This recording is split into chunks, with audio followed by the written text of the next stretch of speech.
Hi, good morning everyone. This is Shivprasad Yadav. Till now, we have seen some topics related to Indian banking and the banking in ancient India, banking in medieval India, about Shrenis, Shrestris, Jataka in ancient India, and Sarrafs, Karvanis, and Takabi loans in medieval India. And there are some things which are related to British India also. There we have agency houses concept, and then we have presidential banks into Imperial Bank of India. So something is there in the history which is related to the banking.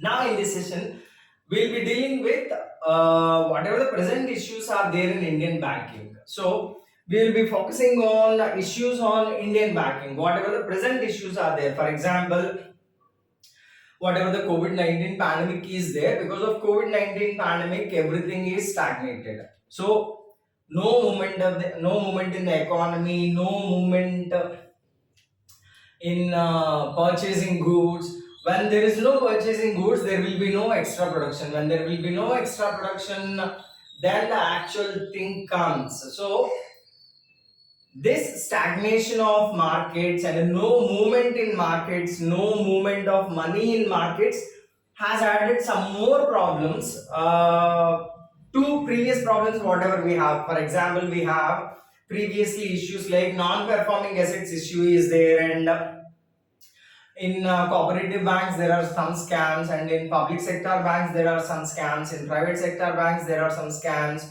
So in addition to non-performing assets, additional scams were added, and the best example is the Swift messaging system we have, and the malfunctioning of regional rural banks, they are also not working perfectly. There is immediate need for reviving a lead bank scheme is also there, and there is a need for focusing more on priority sector lending is also there. So when we start discussing things like this, okay, whatever the present issues are there in the economy, which is almost equal to the issues are in a banking system in India, present banking system in India. So I'll do one thing. I'll come after, I'll explain you one issue after one another. For example, non-performing assets concept is there.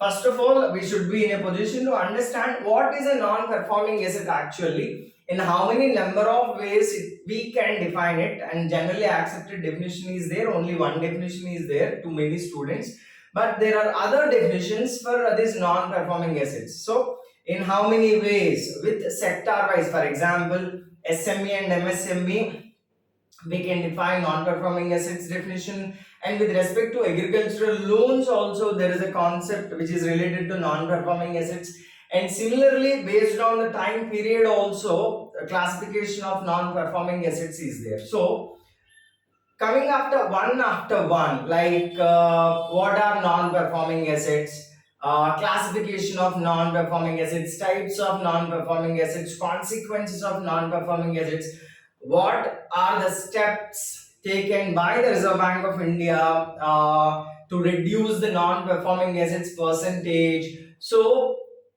the simple way, one non-performing assets concept is itself having number of subtopics, like what are non-performing assets, types of non-performing assets, reasons for non-performing assets, consequences for non-performing assets, remedies or solutions to solve this issue. So number of subtopics will be there. We will go one after one in detail. So let me introduce you.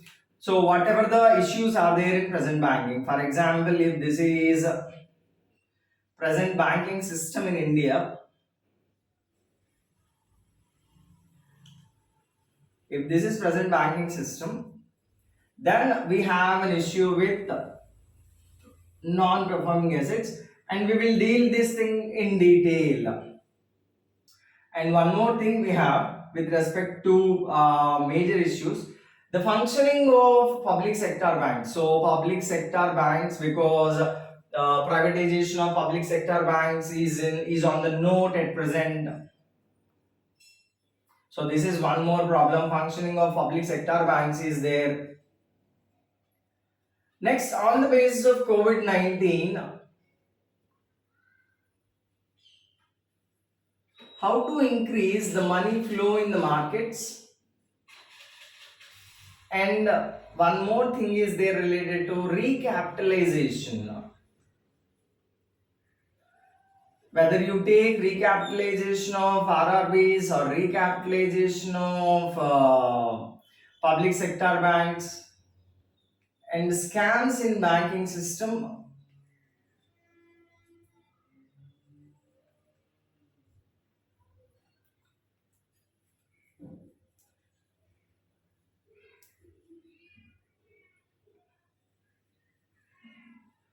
I'm not saying this is an issue, but this is also one of the topics we have discussed, cryptocurrency issue.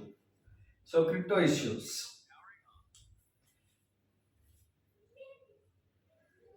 Whenever you have this cryptocurrency issue, we are supposed to learn about central bank digital currency CBDC.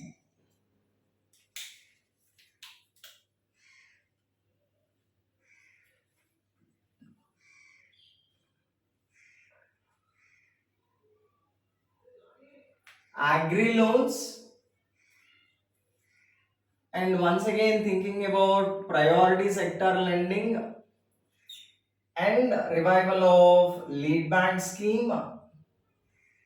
So these are the things we have with respect to present issues in banking system. If we go one after one, the subtopics will increase. For example, if you want to number it, the very first one will be non-performing assets, and the second one will be the functioning of public sector banks, recapitalization of banks, money flow, scams, cryptocurrency related issues. Because at the end of the day, it is the RBI which has to be in a position to answer everything related to this thing, cryptocurrency. What you are doing when people are investing in cryptocurrency, if there is any problem in future. So these are the present issues in banking system, and I am sure that every exam, irrespective of it is 2019 or 2020 or 2021, forget about the year, there is a possibility of at least one question from this mind map or flowchart. So if we go in order, what are the present issues in Indian banking system? We have non-performing assets. 99% of the students have some knowledge about it, because every Indian is aware of non-performing assets and bad loans. The second thing is we are worried about the functioning of public sector banks. For example, after 1949, when we have the Banking Regulation Act, from there onwards, there is some focus on public sector banks, because in between 1949 to 1969, we have only one public sector bank, and that is State Bank of India. Then after first nationalization of banking, some more banks were added. So if we take from 1949 to 2021, there are so many reforms, there are so many modifications to the Banking Regulation Act, so many modifications were made in the functioning of the banking system. More private banks were introduced, more foreign banks were encouraged. So many things have been done with respect to directly or indirectly to support the public sector banking system. But still, there is a big question about the functioning of public sector banks. Basically, the more is related to maladministration in banking at high level or top level management.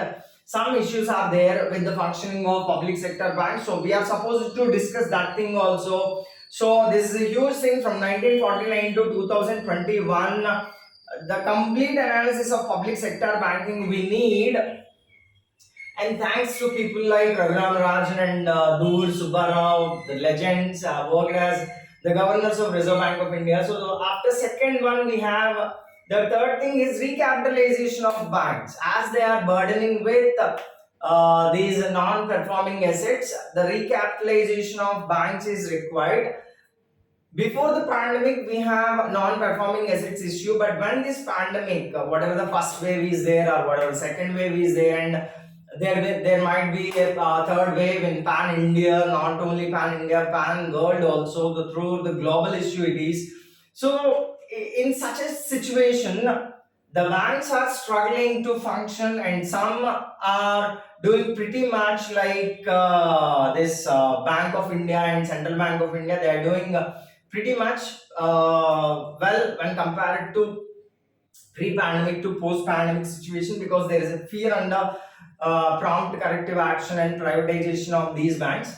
So recapitalization of banks, how to support these banks, why the RBI is willing to support these banks, what is the reason behind recapitalization of banks, we'll go to that also. And after that, the most important thing is, if you want a perfect banking system or perfect economy in your country, you need a perfect money flow. Money flow, proper money flow in number of ways is required. So we'll be dealing with money flow in the economy also in present issues. And then we have the scams. There are scams in public sector banks, there are scams in private sector banks, even there are scams in cooperative banking system also, particularly urban cooperative banking system. We are supposed to deal that one also, because legally 50% of the urban cooperative banks only come under the Reserve Bank of India. 50% right only is there, remaining 50% right lies with the particular state act. So RBI is completely not authorized to control these cooperative banks. We'll discuss that also. And cryptocurrency related issues, the world is going to cryptocurrency. You take if you take the statements made by Elon Musk, or accepting cryptocurrency for Tesla, cryptocurrency minting, cryptocurrency pollution because of crypto mining, and cryptocurrency in Indian context, what the Indian investors, the average Indian is thinking about cryptocurrency, and what are the statements this RBI is supposed to give on cryptocurrency, and what is CBDC, central bank digital currency. Is it the right time? Is 2021 is the right time to introduce central bank digital currency? And then we have lead bank scheme. Lead bank scheme is backbone for India actually, because if you take between urban India and rural India, it is the rural India which supports more than 70% to the economy, directly or indirectly. I accept that statement. So lead bank scheme is required, revival of lead bank scheme is required. And then we have this priority sector lending, supporting the agriculture, supporting the SME and MSME segment, educational loans, home loans, so blah blah blah. So again, focusing on priority sector lending with respect to private banks and foreign banks is also required. So apart from that, what we have, that's all what we have in all 10 points. So again, I'm repeating everything. We'll be dealing with non-performing assets, like what are non-performing assets, reasons behind the non-performing assets, and consequences of non-performing assets, types of non-performing assets, and how this issue can be sorted out, can be solved, what are the solutions we have in our hand. Is SARFA-IC Act is enough, or the Insolvency and Bankruptcy Board of India can do something, IBC can do anything with respect to NPAs, that national company law tribunal, and create one after one. We'll go through non-performing assets. Then we have public sector banks. We will have a great analysis of public sector banks from 1949 to 2021, and then we have the recapitalization of banks, then we have money flow in the markets, then scams in Indian banking system, then crypto issues, and then we'll be dealing with agricultural loans, more on agricultural loans, because the farmer suicides are increasing day by day in India. So we are supposed to focus on that one also. Agricultural loans concept is there, and then private sector lending is there, then central bank digital currency, and finally we have the lead bank scheme. So these are the issues. You can take in preliminary point of view or mains point of view. These are the main things we are supposed to focus, because this is contemporary economy which has to be blended with the conventional theory. So some basics and some latest concepts have to be blended, and the mixture will be helpful for you in both the preliminary exam and the mains exam also. So that's all related to this video session of present issues in present banking system. So that's all about this issue, and that's all about this video, and I'll discuss everything related to non-performing assets in my next session. Thank you.